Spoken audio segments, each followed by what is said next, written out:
પાદરામાં પાણીની ટાંકી પાસે માલીલાગરી મંદિરે ત્રિદિવસીય ધાર્મિક આધ્યાત્મિક કાર્યક્રમનો પ્રારંભ પ્રથમ દિવસે સોમવારે શ્રી સંપુટિક સહસ્ત્ર ચંડી યજ્ઞથી પ્રારંભ થયો, જેમાં વિદ્વાન આચાર્યો બ્રાહ્મણો દ્વારા થયો છે।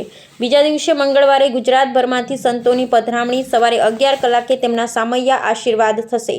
સાયં ભવ્યમાં આરતી, રાત્રે લીલોડો માંડવો ડાયરો યોજાશે। ત્રીજા દિવસે બુધવારે સપુટિક પાઠ, સાંજે શ્રીફળ હોમાશે, મહાઆરતી, મહાપ્રસાદીનો કાર્યક્રમ સાથે ત્રિદિવસીય ભવ્ય ધાર્મિક કાર્યક્રમની પૂર્ણાહુતિ થશે।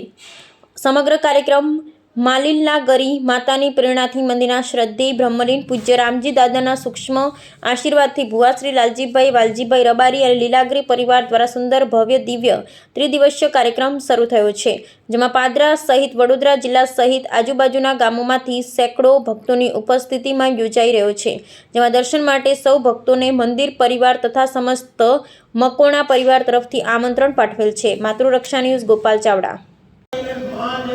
आज रोज पादरा लीलागिरी मंदिर माताजीना सानिध्यमां जगत कल्याण हेठळ सहस्त्र चंडी पाठनो प्रारंभ थयो छे। ते 3 दिवसनो यज्ञ कार्यक्रम रहेशे।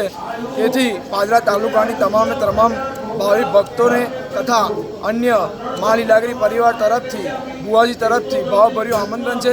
दरेके दर्शनार्थे पधारे। केवा प्रकारनो कार्यक्रम छे? 3 दिवसनो 3 दिवसनो कार्यक्रम सतचंडी यज्ञनो प्रोग्राम छे माताजीनो, અને બીજી તારીખે સંતોનું સમયું છે।